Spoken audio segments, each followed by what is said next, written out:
വടക്കേ ഇന്ത്യയിൽ ദക്ഷിണ മേഖല മൺസൂൺ മഴ ശക്തമായി തുടരുന്നു. ഹിമാചൽ പ്രദേശ്, ഉത്തരാഖണ്ഡ്, ജമ്മു കാശ്മീർ തുടങ്ങിയ സംസ്ഥാനങ്ങളിൽ കനത്ത മഴയും മണ്ണിടിച്ചിലും ഗതാഗത തടസ്സവും റിപ്പോർട്ട് ചെയ്തു.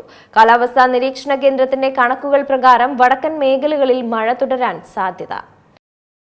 രാജ്യത്തിന്റെ വിവിധ ഭാഗങ്ങളിൽ തുടരുന്ന മഴ പലയിടങ്ങളിലും വെള്ളപ്പൊക്കത്തിന് സമാനമായ സാഹചര്യമാണ് സൃഷ്ടിച്ചിരിക്കുന്നത്.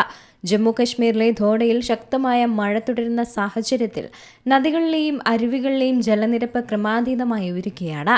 ഒഡീഷയിലെ മയൂർഭാഞ്ചിൽ ന്യൂനമർദ്ദത്തെ തുടർന്ന് മഴ നിർത്താതെ പെയ്യുകയാണ്.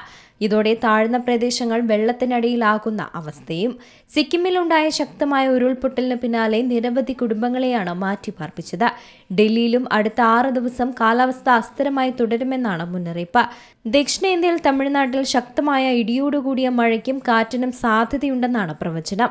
വടക്കുകിഴക്കൻ സംസ്ഥാനമായ അസമിൽ 27 ദിവസമായി വെള്ളക്കെട്ട് തുടരുകയാണ്.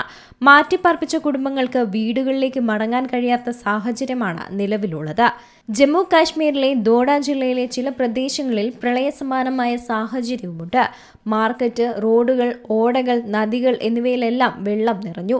ചീനാബ് നദി ജലനിരപ്പ് ഉയർന്ന നിലയിലാണ്. ഇതോടെ താഴ്ന്ന പ്രദേശങ്ങളിൽ താമസിക്കുന്നവർ ദുരിതസമാനമായ സാഹചര്യത്തിലാണുള്ളത്. ഒഡീഷയിലും കനത്ത മഴ തുടരുന്ന സാഹചര്യത്തിൽ മയൂർഭഞ്ച് ജില്ലയിൽ പ്രളയ ഭീഷണി നിലനിൽക്കുകയാണ്. നിലവിൽ ബംഗാൾ ഉൾക്കടലിൽ പുതുതായി രൂപപ്പെട്ട ന്യൂനമർദ്ദം മഴ കനക്കാൻ കാരണമാകുമെന്നാണ് മുന്നറിയിപ്പ്. മഴക്കെടുതി നേരിടുന്ന ഇടങ്ങളിൽ ശക്തമായ മഴ തുടരുമെന്ന മുന്നറിയിപ്പുമുണ്ട്. ഇതുകൊണ്ട് തന്നെ പ്രദേശവാസികൾക്ക് ജാഗ്രതാ നിർദ്ദേശവും നൽകിയിട്ടുണ്ട്. ഒഡീഷയിലെ കേന്ദ്രപാറ ജില്ലയിൽ കഴിഞ്ഞ ദിവസം ദേശീയപാത 53 100 മീറ്ററോളം ഇടിഞ്ഞു താഴ്ന്നു.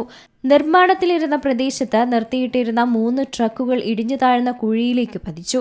ഡ്രൈവർമാരോ സഹായികളോ വാഹനത്തിനുണ്ടായിരുന്നില്ല.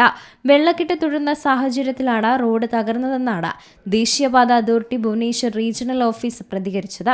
NH53 പുനർനിർമ്മാണവും വീതി കൂട്ടലുമായി ബന്ധപ്പെട്ട് പ്രവർത്തികൾ നടന്നിടത്താണ് റോഡ് തകർന്നതെന്നും ഇവിടെ ട്രക്കുകൾ പാർക്ക് ചെയ്യാൻ അനുമതി നൽകിയിരുന്നില്ലെന്നും അധികൃതർ പറയുന്നു. News desk Zee Malayalam news. ഏറ്റവും പുതിയ വാർത്തകളും വിശേഷങ്ങളും വിരൽത്തുമ്പിലറിയാൻ സീ മലയാളം ന്യൂസ് എല്ലാ ഡിജിറ്റൽ പ്ലാറ്റ്ഫോമുകളിലും ലഭ്യം.